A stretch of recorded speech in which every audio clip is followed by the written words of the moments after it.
So prepare, say a prayer, send the word to beware. We'll be over, we're coming over, and we won't come back till it's over there, over there, over there.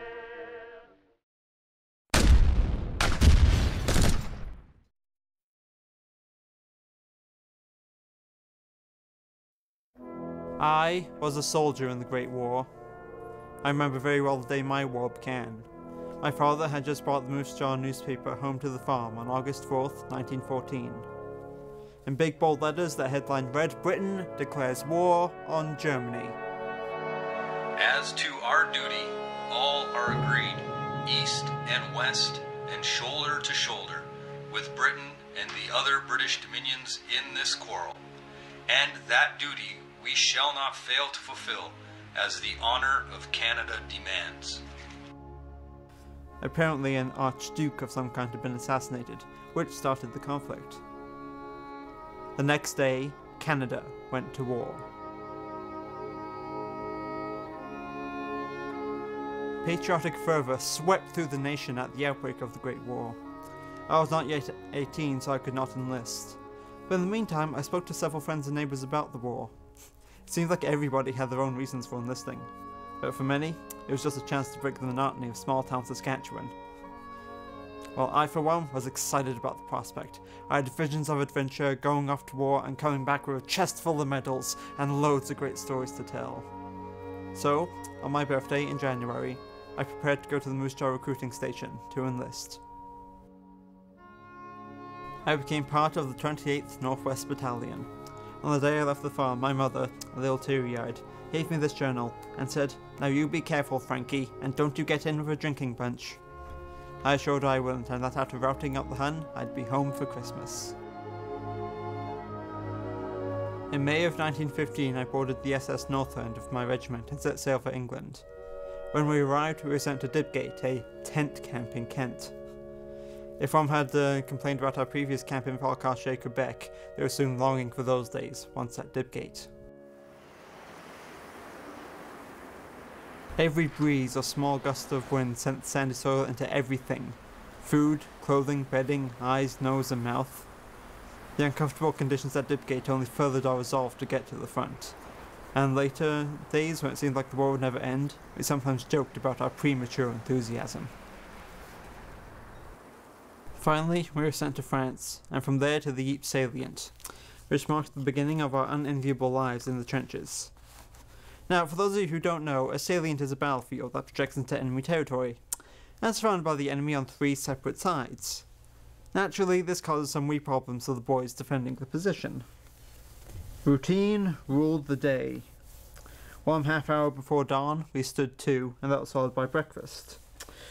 Our supper was usually a hot meal, beef stew, biscuits, tea, and of course 1/4 ounce of special red Demerara rum, which we call seldom rarely delivered or soon runs out. Well, sorry mother, but it turns out the whole darned army is a drinking bunch. At dusk, we stood down.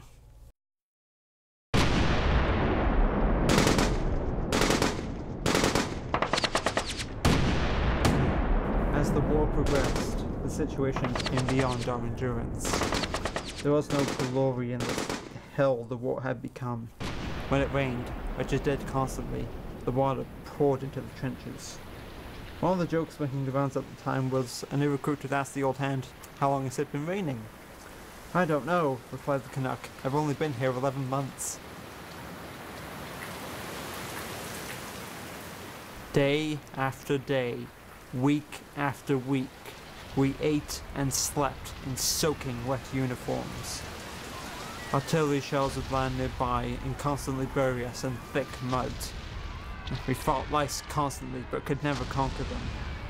Rats crawled all over the corpses in no man's land, and the smell in the trenches was always putrid due to the proximity of men and horses. And even when they could be buried, artillery shells would just unearth them again. The dead were a part of the geography. It was an awful part of my life.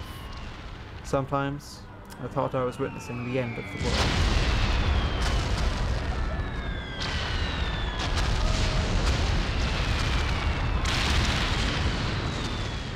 There were times before a battle when a man was unsure whether he should run, scream, or pray. Our rum gave us the courage to go over the top, and helped us go to sleep at night when we were wet and cold. In April of 1917, the boys of 28th were asked to take place in what was to be a great battle at Vimy Ridge. The Canadian Corps was to take the ridge along the northernmost RS offensive. Unfortunately, we, along with the rest of the 2nd Canadian Division, drew the most erratic frontage, and our division was expected to sustain the heaviest casualties.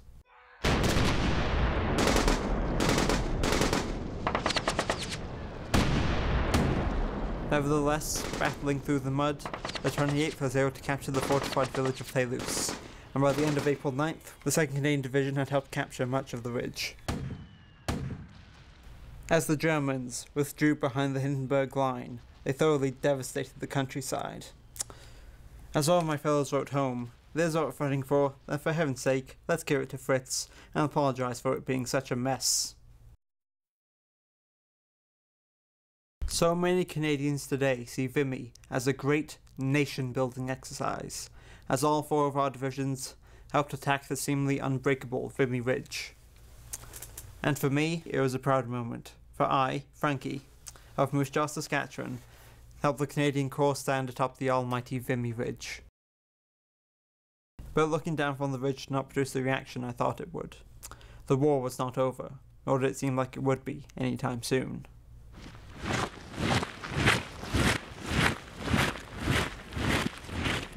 Some of the things that sustained us were cigarettes, letters from home, and of course, rum. The call of "Rum's up" was the highlight of our day, and the general consensus was that without our rum, we would have lost the war. There was a temperance movement on the home front, but luckily, our commanders resisted the urging of the temperance leaders to stop the rum tot for soldiers. Creating our own humour and language also helped, and relieve the tension that was part of every waking hour. Unfortunately, some of our trench slang is not suitable for delicate ears, so I won't be saying anything more about that.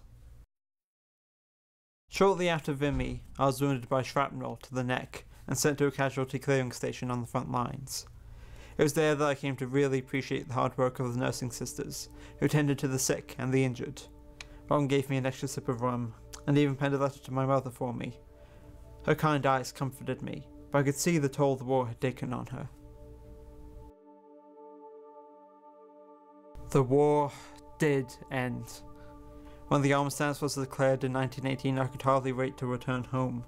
Home to my family, home to the farm that I had once longed to get away from.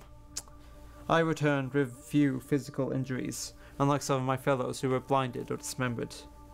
Many returned with invisible injuries that few ever understood.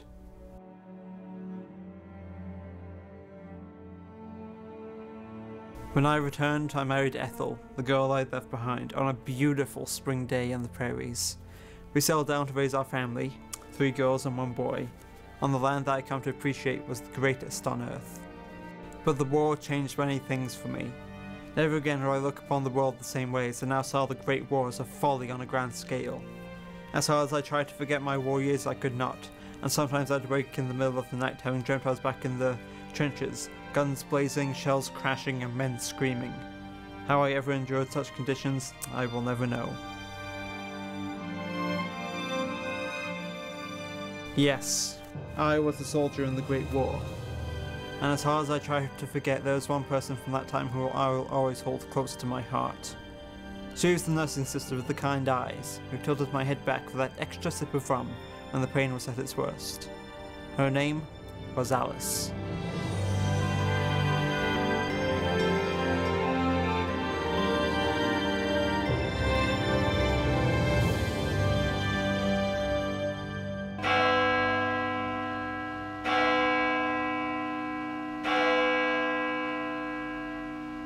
My, what a grand adventure I was about to have. I was 24 years old, unmarried, and I had a nursing diploma from the hospital in Winnipeg.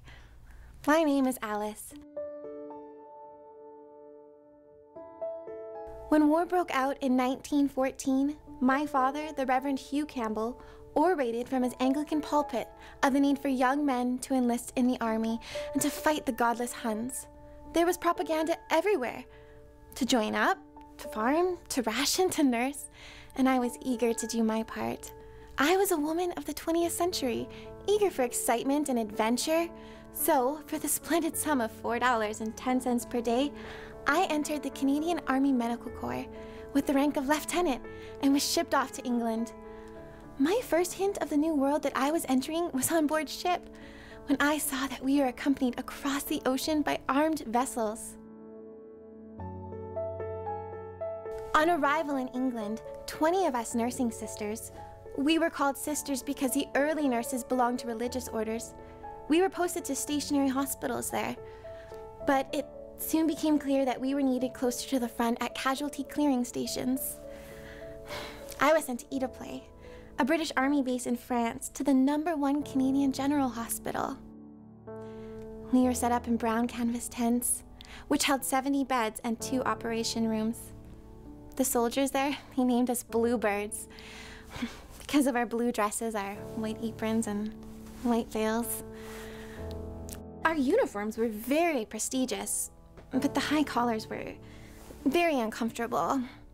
However, it was Army regulation that they be worn, discarding only the veil when off duty, so wear them we did.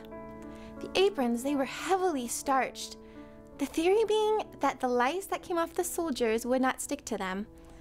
This proved better in theory than in practice.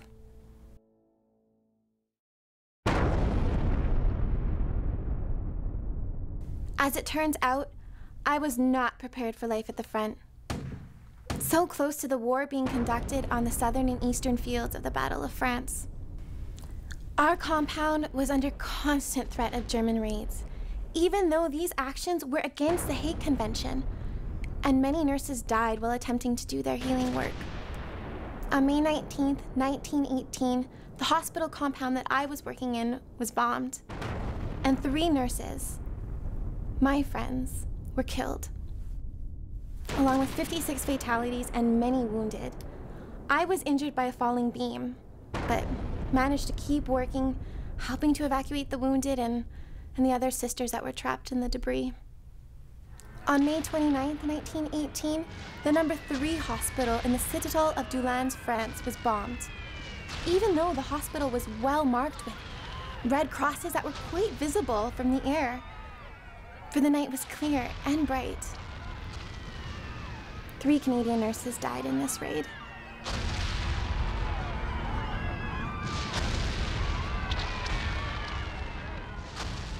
Our hospital training in Canada did not prepare us for conditions at the front.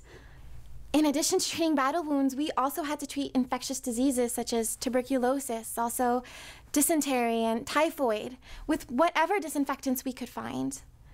And in the closing months of the war, we also had to treat the flu epidemic, the Spanish flu that swept the world. In April of 1915, we began to receive casualties of the German use of poisonous gas.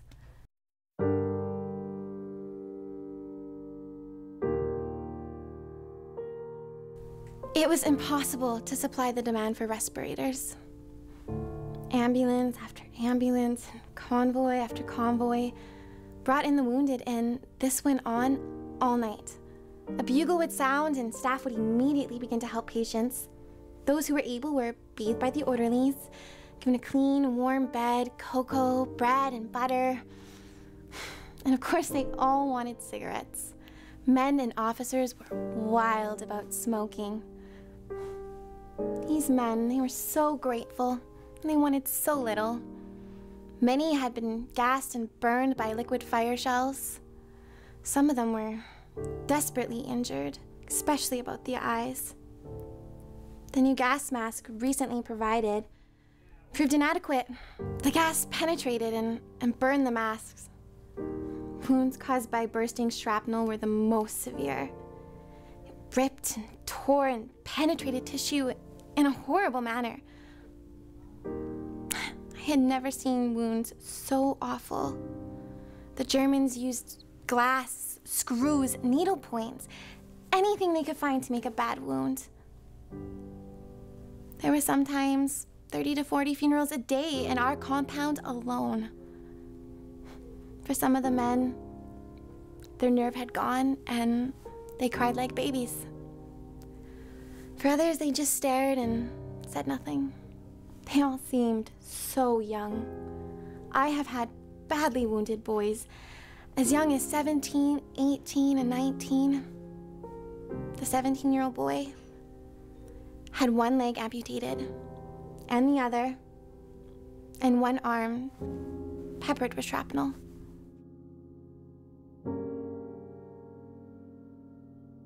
The soldiers raved in their delirium. Many of them were delusional, thinking they saw their wives or children, their mothers. Some deaths were calm and happy, others just the reverse.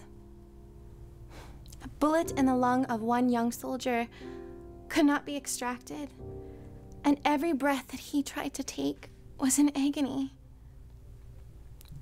Every moment of time that he was not under the influence of morphia was agony, and he died a terrible death, struggling hard for each breath. One had been shot in the stomach and asked me to send for his mother, for he said, "I can't hold out much longer." Another told me that he had died. And did his mother know?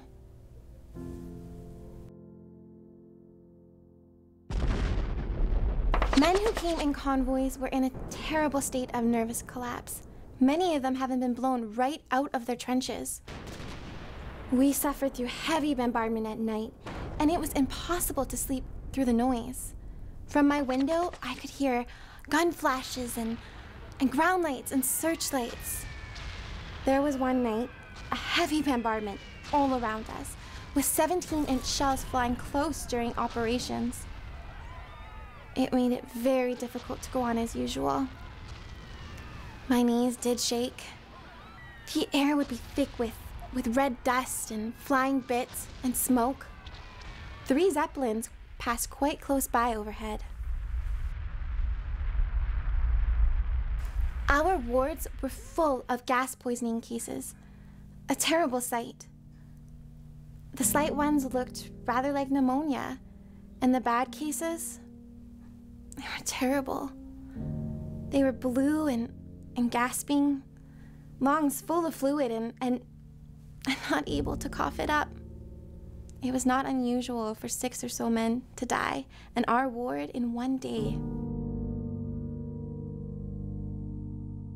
As the war dragged on, our workload became very heavy. There were times when we would do close to 300 operations in 10 days. Some days we would have as many as 600 badly wounded men in our hospital in one day. There were times where we would start at 6:30 a.m. and we would work until 9:00 p.m. with no time for meals. There would be amputations of arms and legs and insides cut and packed back in.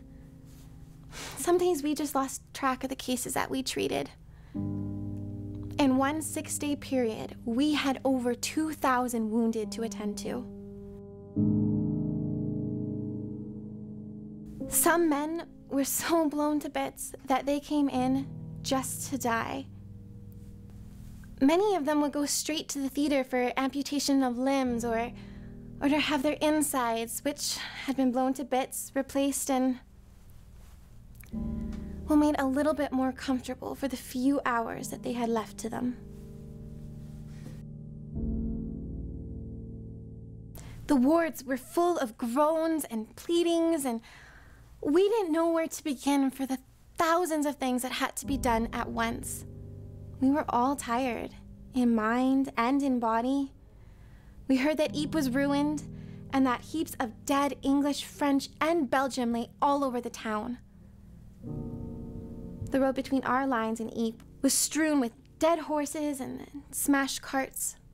The wards would be full and then emptied and then filled again at once. There were men on stretchers in the garden, on the grass. And in other places, the cases inside were very bad and many soldiers died. And they just kept dying all night.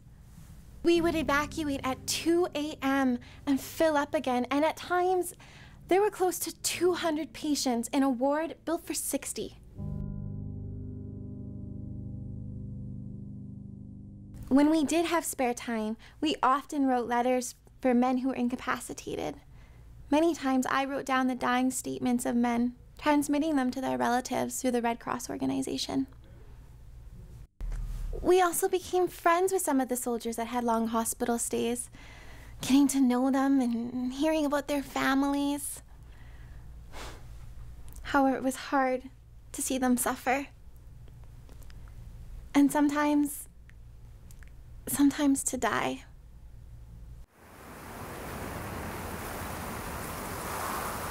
In June of 1918, I was on the Canadian hospital ship, the WWI Castle. We were returning to England after having dropped off Canadian casualties in Halifax. This assignment was considered a welcome break from the heavy nursing in France. And even though we were aware of the constant threat of German U-boats, we felt refreshed and relaxed and would be able to continue our duties once again back at the front. On June 17th, the night was clear, and all lights were burning with the large Red Cross signal prominently displayed amidship. Without warning, there was a terrible explosion, and immediately all the lights went out. We had been torpedoed by a German U-boat. The ship immediately began to list and sink, and all of us nursing sisters were quickly loaded into a lifeboat. We were lowered to the surface of the water, but there was difficulty getting free of the ropes.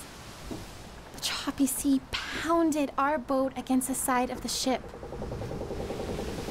The crew tried to keep ourselves away by using the oars, but soon every one of them was broken.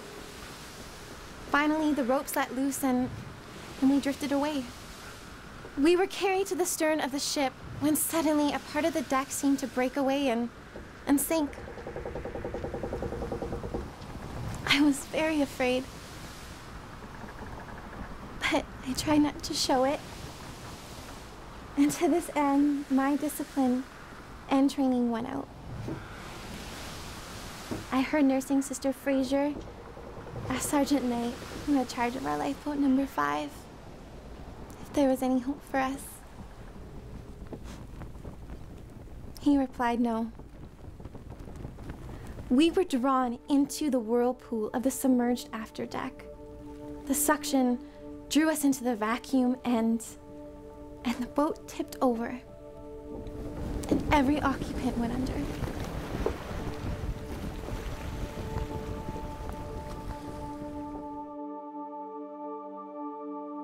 My mother in Winnipeg received all of the medals that were due to me. The 1914 to 1915 Star, the British War Medal, the Victory Medal, and the Royal Red Cross Medal. This medal was given for exceptional service in military nursing, and on the back is imprinted, faith, hope, and charity. These tokens from an appreciative nation did give some consolation to my family for my loss.